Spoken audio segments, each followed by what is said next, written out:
sahabat Polri, kembali lagi bersama kami di podcast Polisi Banyuasin, cerita Polisi Banyuasin. Nah, gimana nih kabarnya hari ini? Berharap kabarnya baik ya, sehat walafiat dan semangat juga tentunya. Saya Bribtu Tias, Basi Humas Polres Banyuasin akan memandu acara podcast pada hari ini. Dan sebagai informasi nih ya, untuk dulur-dulur polisi, sahabat polisi, bahwa podcast Polisi Banyuasin ini tagline-nya ialah cerita Polisi Banyuasin, yang dimana maksudnya itu merupakan suatu wadah informasi seputar kegiatan maupun info terkini dan terupdate terkait Polres Banyuasin tentunya. Nah, jadi untuk dulur-dulur polisi, sahabat polisi, jangan lupa juga, jangan hanya sekedar menonton, tapi like, komen, subscribe, dan share podcast Polisi Banyuasin, cerita Polisi Banyuasin. Dan saat ini kita menghadirkan salah seorang narasumber yang sangat keren. Beliau ini merupakan idolanya anggota Satuan Intelkam Polres Banyuasin. Siapa lagi kalau bukan Kasat Intelkam Polres Banyuasin, AKP Indraweni Asahi, Sarjana Hukum. Saya hai dulu Bapak. Halo, Selamat siang untuk semua. Saya Kasat Intelkam Polres Banyuasin, AKP Indra Asahi SHMH, dalam hal ini diwawancari oleh Humas Polres Banyuasin. Luar biasa, kita tepuk tangan dulu nih. Dan sebelumnya kami ucapkan terima kasih karena sudah hadir di podcast Polisi Banyuasin. Tagline-nya jangan lupa cerita Polisi Banyuasin. Betul sekali. Dan tentunya boleh dong Pak kita kenalan dulu untuk sahabat Polri supaya tahu riwayat jabatan Bapak selama menjadi Kasat Intelkam di Polres Banyuasin ini. Baik, rekan-rekan sahabat Banyuasin, saya nama Indra Asahi SHMH, jabatan Kasat Intelkam Polres Banyuasin. Saya menjabat sejak Juni 2021 di Polres Banyuasin ini, dan sampai sekarang kami menjabat Kasat Intelkam berada di Polres Banyuasin ini. Luar biasa, sangat luar biasa. Ini merupakan idolanya dari anggota Satuan Intelkam Polres Banyuasin. Tapi tidak hanya riwayat hidup nih rekan-rekan, kita akan kulik semua informasi mulai dari Satuan Intelijen itu seperti apa dan bagaimana. Dan kita akan bongkar juga informasi-informasi hanya di podcast Polisi Banyuasin. Dan baik, seperti kita ketahui bersama ya Pak ya, intelijen ini merupakan salah satu tombak utamanya kepolisian ya. Tentunya tanpa Satuan Intelijen ini pun instansi kepolisian ini tidak ada apa-apanya. Betul ya Pak ya? Dan nah boleh nih dikasih tahu nih untuk sahabat Polri, apa sih itu intelijen Pak? Boleh disampaikan? Baik, kami sampaikan bahwa fungsi intelijen ini adalah fungsi di Kepolisian Negara Republik Indonesia. Dalam hal ini juga kami di Polres Banyuasin, intelijen itu adalah suatu tugas kepolisian yang mengawali, menyertai dan mengakhiri setiap kejadian baik yang akan terjadi maupun itu yang sudah terjadi. Jadi kami sendiri adalah melakukan tugas penyelidikan intelijen. Dalam hal ini untuk situasi Kamtibmas, kami melakukan penyelidikan tentang suatu akan terjadinya suatu kejadian, dalam hal ini karena di kepolisian adalah suatu tindak pidana yang akan terjadi, mungkin dalam prediksi kami akan menjadi suatu kejadian menonjol seperti tindak pidana dan lain sebagainya. Maka tugas kami dalam hal ini melakukan penyelidikan, kemudian dari hasil penyelidikan yang kami dapat, kami suguhkan kepada pimpinan, dalam hal ini Kapolres Banyuasin, sebagai bahan masukan untuk Kapolres selaku pimpinan di wilayah Kepolisian Banyuasin ini untuk mengambil langkah-langkah selanjutnya guna menjaga Kamtibmas yang kondusif, terutama di Kabupaten Banyuasin. Betul sekali, itulah makanya di Satuan Intelijen ini diciptakanlah produk Kirka Intelijen, laporan informasi intelijen yang kami suguhkan kepada pimpinan untuk nanti beliau mengambil langkah selanjutnya, kebijakan apa yang harus dilakukan. Mungkin kalau tindak pidana nanti akan dilanjutkan ke fungsi reskrim. Betul. Atau nanti perlu misalnya ini banyak kerumunan anak-anak atau remaja-remaja yang berkumpul, nanti dilanjutkan untuk fungsi Binmas untuk menyampaikan arahan atau pembinaan terhadap mereka sehingga tidak menjadi dari kejadian-kejadian yang menyebabkan nanti menjuru ke tindak pidana, contohnya balap liar, tawuran. Nah, tugas-tugas kami mengawali ini untuk memberikan sumbangsi kepada fungsi lain di kepolisian sehingga antisipasi supaya tidak meluas menjadi suatu situasi atau menjadi suatu tindak pidana.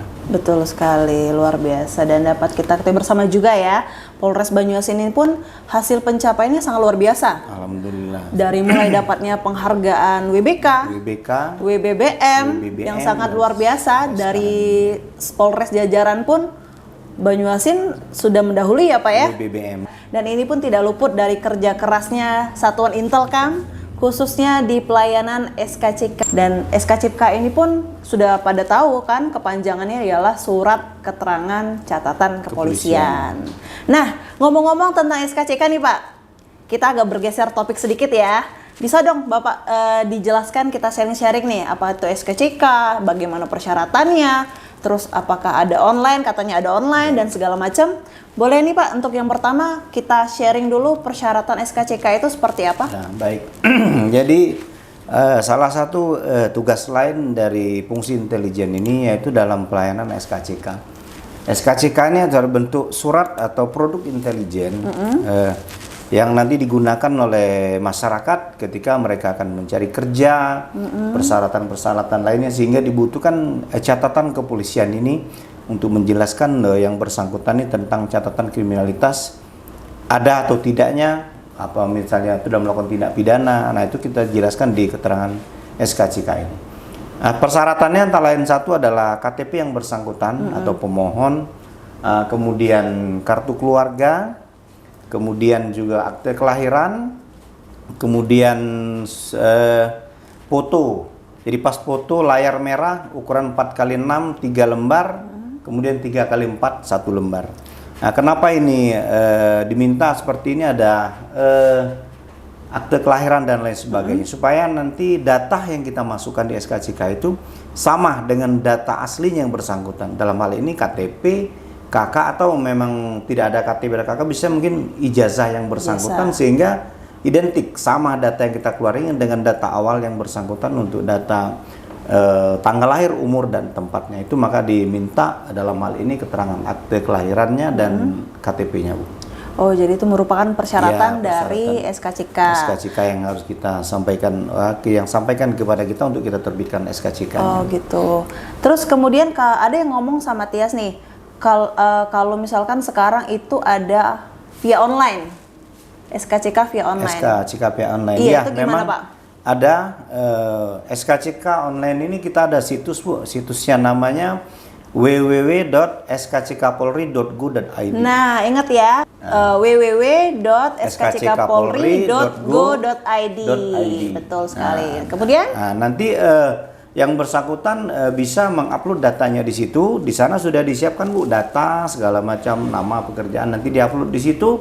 Nanti setelah data itu masuk, nanti yang bersangkutan tinggal mendatangi kita untuk diambil SKCK-nya, untuk kita mengisi data SKCK tadi yang sudah diisi. Nanti untuk penerbitan SKCK-nya yang bersangkutan tetap ke Satintelkam Polres Banyuasin. Hanya berarti datanya yang dimasukkan ke lewat online. Oh, berarti tetap walaupun via online. Ya, yang bersangkutan tetap datang ya Pak ya.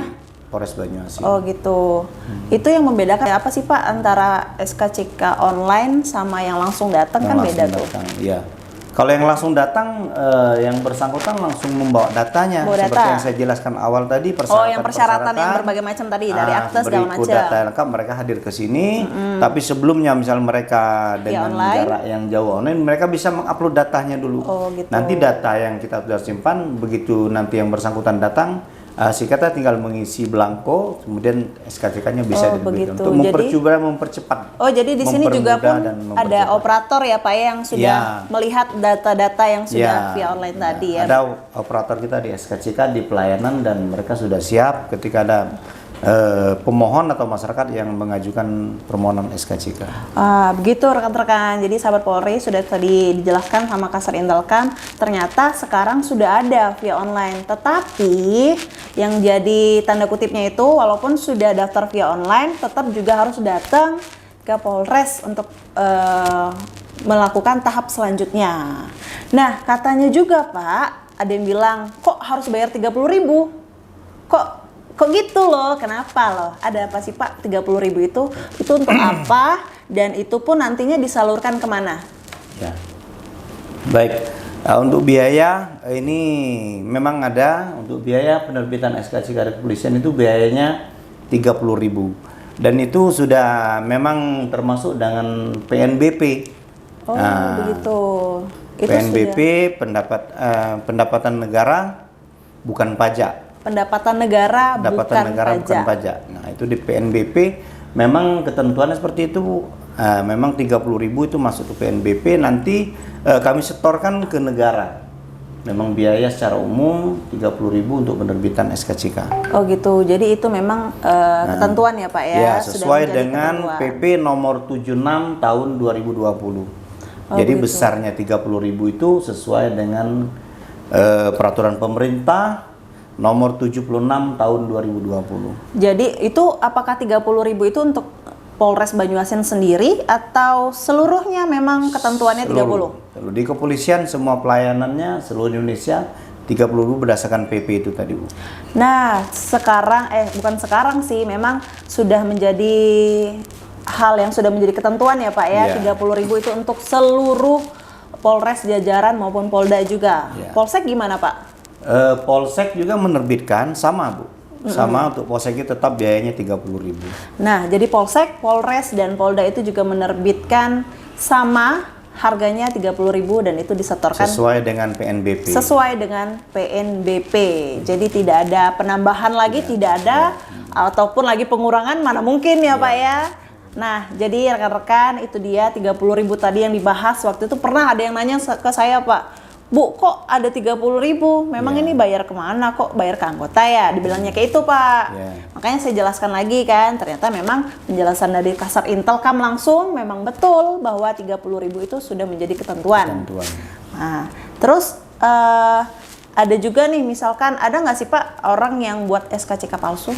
Kira-kira ada nggak? Oh, sampai sekarang belum ditemukan, Bu. Belum ditemukan. Sampai sekarang untuk Polres Banyuasin belum kita temukan SKCK. Belum temukan ya, jangan sampai ya Pak ya, karena itu tidak ada. Itu bisa dipidana nggak Pak kira-kira? Ya kalau palsuan ya tetap, Bu. Kalau Tetap mereka ya. SKCK palsu atau menerbitkan bukan dari penerbitnya kita Polres Banyuasin, tetap pidana. Itu dengan pemalsuan. Betul sekali, itu ke ranahnya dari Satuan Reserse ya Pak ya, kita arahin ke situ. Nah, jadi kalau misalkan ada yang mau perpanjang nih Pak SKCK, itu kan untuk kebutuhan kayak misalkan kayak kerja, itu kan mau memperpanjang nih. Tapi SKCK yang lama itu mati.